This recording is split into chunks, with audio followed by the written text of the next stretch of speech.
Mình ơi xin đừng ấn lệ như ngày em biết đi. Giờ ôm than van cũng ích gì, người bận tâm chi. Giờ này phương xa đó nhung gắm quanh mình, người có nhớ không nghĩa tình, khó khăn còn thương nhau mãi đâu. Sao giờ chỉ mong em sẽ chọn đúng người, thật lòng thật lời. Bởi em đau anh cũng rất buồn, vì mình tự yêu thương. Và xin em hãy nhớ ngày tháng năm này mình đã có nhau như vậy. Lỡ sau này ta trông thấy nhau xin đừng ngoảnh.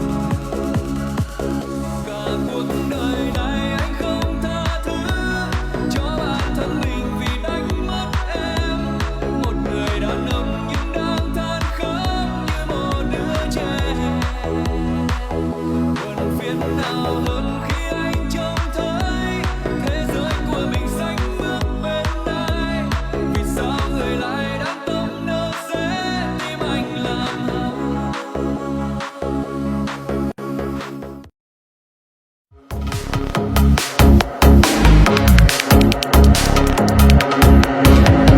This night is cold in the kingdom. I can feel you fade away. From the kitchen to the bathroom sinking, your steps keep me awake. Don't cut me down, throw me out, leave me in a waste. I once was a man with dignity and grace. Now I'm slipping through the cracks of your cold embrace. So please, please, could you find a way to let me down slowly? A little sympathy, I hope you can show me. Chủ công Ngọc Thuần. Ngọc Thuần, một pha tấn công rất uy lực với tình huống đánh bóng cắm sàn của Ngọc Thuần ở biên 4. Tình huống phát bóng của Ngọc Thuần và phát bóng ghi điểm của Ngọc Thuần, đó là điểm ace. 19 đều. Một cú phát bóng với tốc độ 100.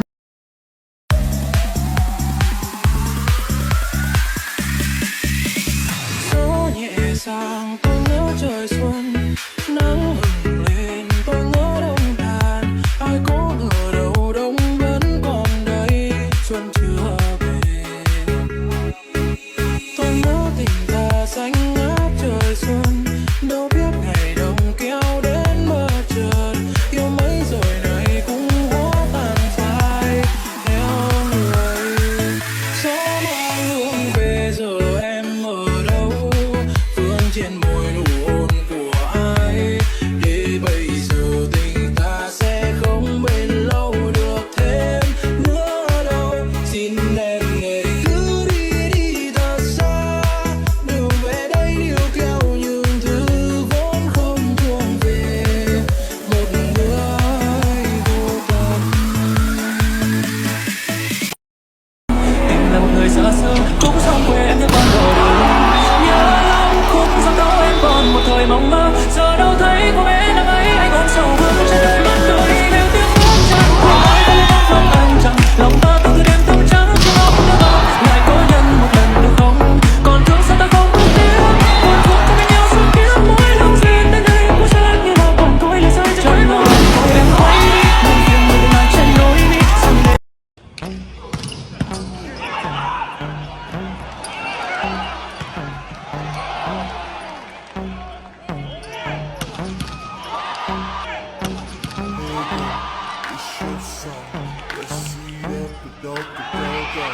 I'ma try to do the things that you don't.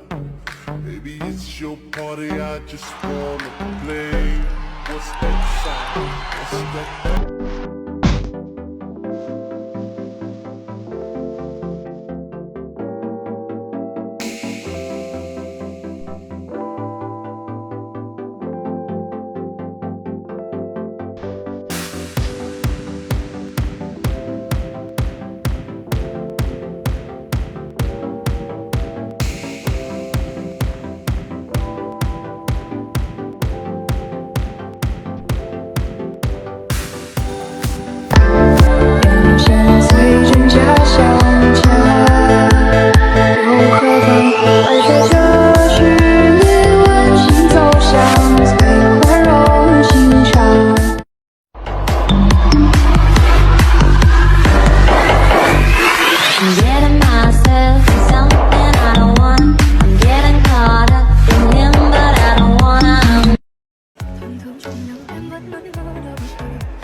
về ý tưởng và chất lượng của video? Hãy để lại bình luận phía dưới cho mình biết nhé. Rất mong nhận được góp ý để mình làm tốt hơn trong những video tiếp theo. Cảm ơn mọi người.